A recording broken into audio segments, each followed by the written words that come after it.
Before this business, I worked at Ponderosa Steakhouse. That was my first job as a waitress, and I was making $2.13 an hour. And I remember thinking to myself, is this really it? Is this life? Am I gonna be able to survive financially for myself and my child? And my answer was no. And I've worked my butt off since the first day. Not everybody was okay with what I wanted to do because it didn't seem promising to them. And now, not only am I financially stable, I'm financially secure. I'm sane. I don't have to worry about my bills being more than my check. You know, all those things. My son don't have to worry about Christmases or birthdays and going without. I didn't mind struggling when he was a baby because I know that once he's 5, 6, he understands that mommy can't get him a bike. Mommy can't get him the biggest party he wants, you know. And now he doesn't remember those things. I could talk about it until I'm blue in the face. He doesn't remember.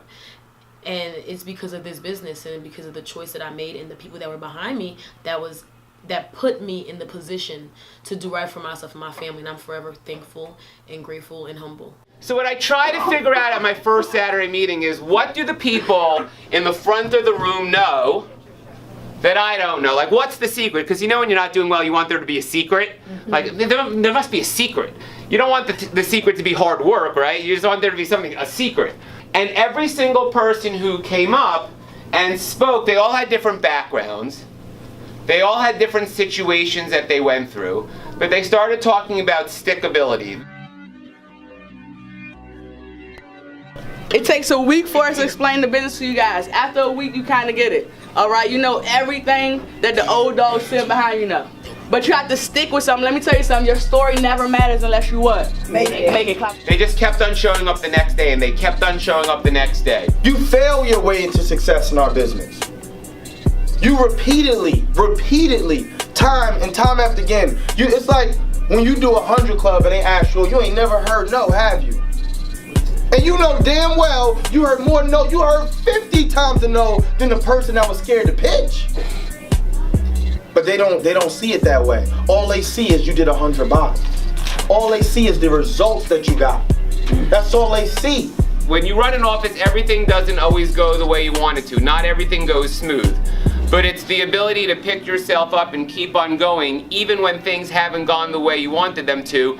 That's a key of becoming successful. So now, success is intentional. It is 1000% intentional. It's not by an accident. You don't just wake up and you're like, oh yeah, you know, I just became successful today. You know, I just went to the store and became successful. Could you believe that? I went to the store, stopped at the light, and success was waiting for me. It doesn't go like that.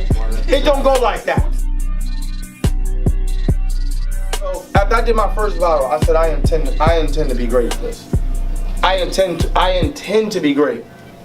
I was a senior manager. I'll never forget, I'm riding the car on Satellite, and I asked this girl, I was like, yo, do you think I'll be Donnie or I'll be Holly in my own office? And she turned to me and she said, you won't be neither one of them because you ain't good enough to do this. Bitch. We was riding to Maryland. I went to Maryland the first time. I did 4 bottles in 4 days.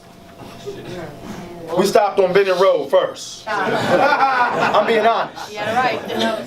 I came back. I was like, oh my, I'm feeling like fucked up. I said, yo, Donnie, where should I go? I went on Satellite, it was awful. He said, where'd you go? I was like, Maryland. He starts laughing, he goes, go back.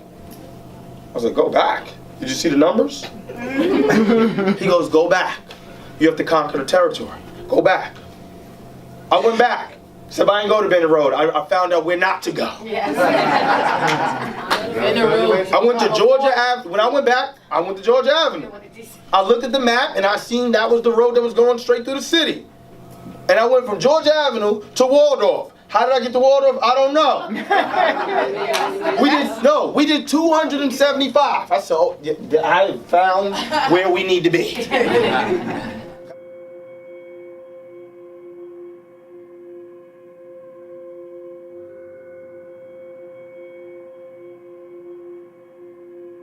What was your most challenging things or events you had to go through when you were starting the training program?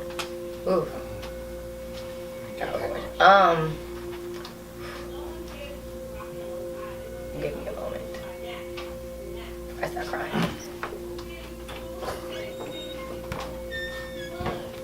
you early. Well, you're doing good. You're doing great. No, it was a moment.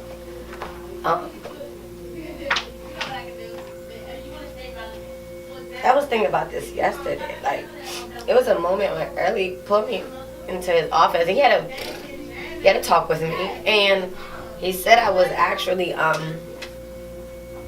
not doing good enough. I wasn't sacrificing enough, and that was the most challenging part,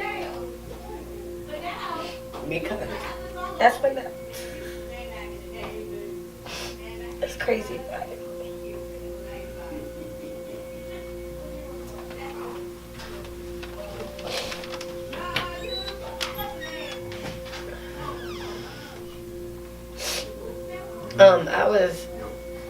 He said I wasn't sacrificing enough in this business. And in order to become successful in this business, you have to sacrifice. At that point in time, my son was in Atlanta. He was living in Atlanta for about almost a year.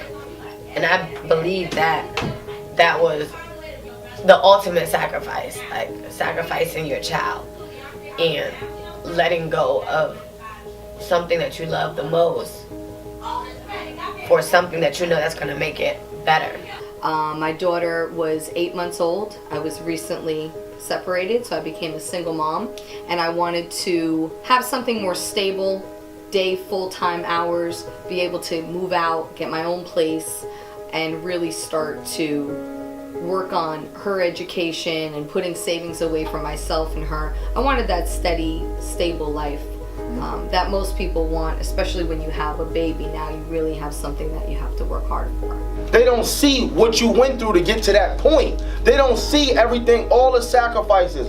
Shit, everybody in this room made a sacrifice to be here today, am I right? Yeah. Every last person gave a sacrifice to be here.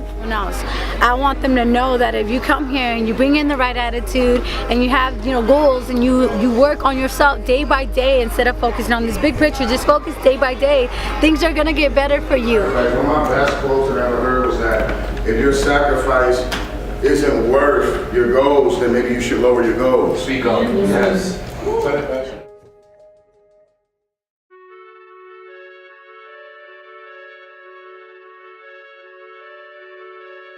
Where you're going to teach other people what you know, because if you can't teach other people how to do what you've learned, you end up doing it yourself.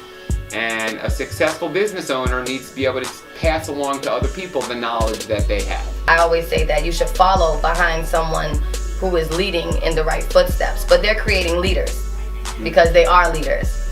I found that the more I concentrated on other people and put my attention on other people, the better my life did. So being able to go from being an employee, if you have a good attitude and people skills and you could be on time and you could discipline yourself, those basic things we talk about, then you could turn that into being a very strong leader. So don't be a silent hater. People are getting promoted and get recognized, you clap that ass up. The people that you were hating on, you might need them one day. How you gonna fix your face to ask for help? When they know, you know, they know. You was hating. Be humble.